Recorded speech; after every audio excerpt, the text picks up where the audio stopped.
Assalamualaikum warahmatullahi wabarakatuh.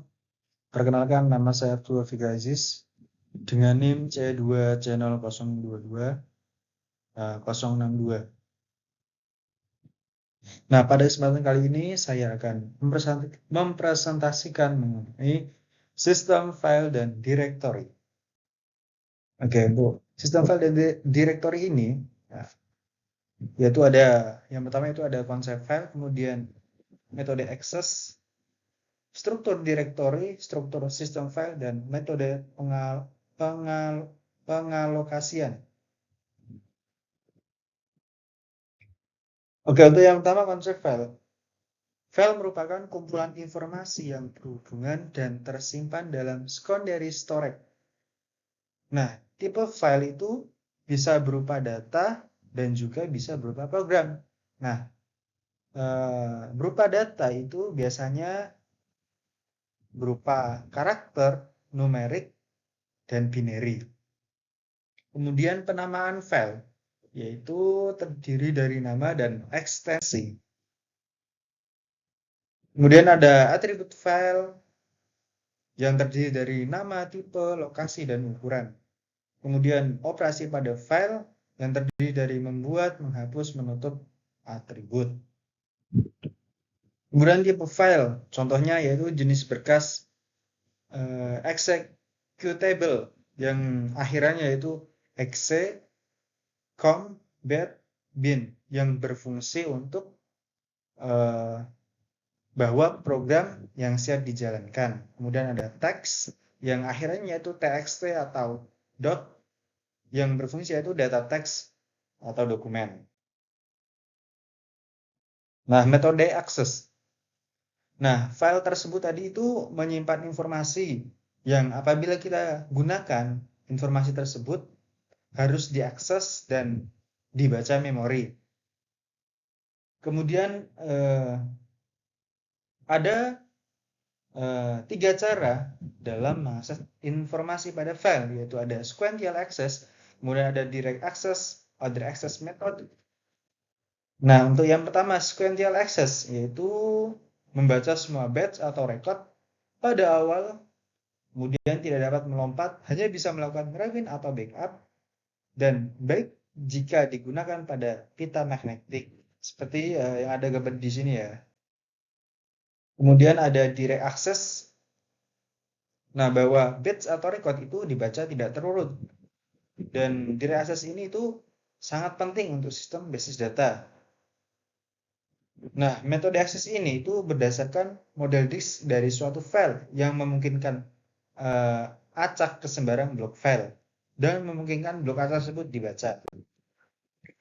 Kemudian other access method, bahwa metode akses ini itu dibangunkan atau dikembangkan berdasarkan direct access method. Biasanya melibatkan proses pembuatan indeks dari file. Nah, seperti indeks pada bagian akhir buku yang berisi pointer ke blok-blok tertentu. Selanjutnya yaitu struktur directory. Nah, directory tersebut berarti kumpulan nodes yang berisi informasi mengenai semua file. Baik struktur directory maupun file itu berada pada disk. Nah, struktur directory, operasi pada directory itu dapat mencari file, menghapus file, mengubah nama file, dan membuka directory. Nah, struktur directory itu terbagi menjadi 3, yaitu ada single level directory, two level directory, dan three structured directory. Nah, single level directory ini itu semua file terdapat pada directory yang sama dan tiap file itu memiliki nama yang unik ya.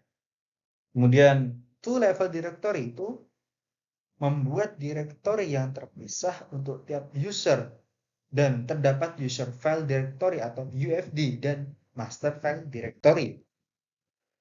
Kemudian yang terakhir yaitu three structured directory. Nah, tiap directory ini dapat mengandung file dan subdirectory. Nah, current directory adalah directory yang baru-baru ini digunakan. Seperti seperti di gambar ya dijelaskan seperti tersebut.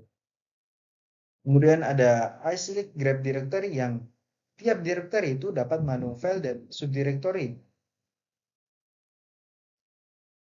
Nah, struktur file itu ada dua, yaitu sebagai unit penyimpan logika dan sekumpulan informasi yang berhubungan.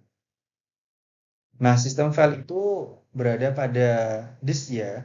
Kemudian karakteristik penting dari disk yaitu dapat ditulis ulang dan memungkinkan untuk membaca dan memodifikasi dan juga menulis di disk tersebut. Dan juga dapat diakses secara langsung oleh setiap blok di disk tersebut ya. Nah, metode pengalokasian bahwa berhubungan dengan bagaimana blok-blok pada disk dialokasikan untuk file. Nah, jenis metode pengalokasian itu terdiri dari tiga, yaitu contiguous allocation, linked allocation, dan index allocation.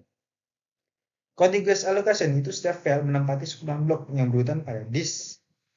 Kemudian contiguous allocation itu tuh apa ya? Sangat boros sekali ruangnya dan filenya itu tidak dapat berkembang. Nah, itu masalahnya tadi ya, mencari ruang yang sesuai untuk sebuah file yang baru. External fragmentation, ukuran file tidak dapat membesar. Sekian yang dapat saya sampaikan, kurang lebihnya mohon dimaafkan. Assalamualaikum warahmatullahi wabarakatuh.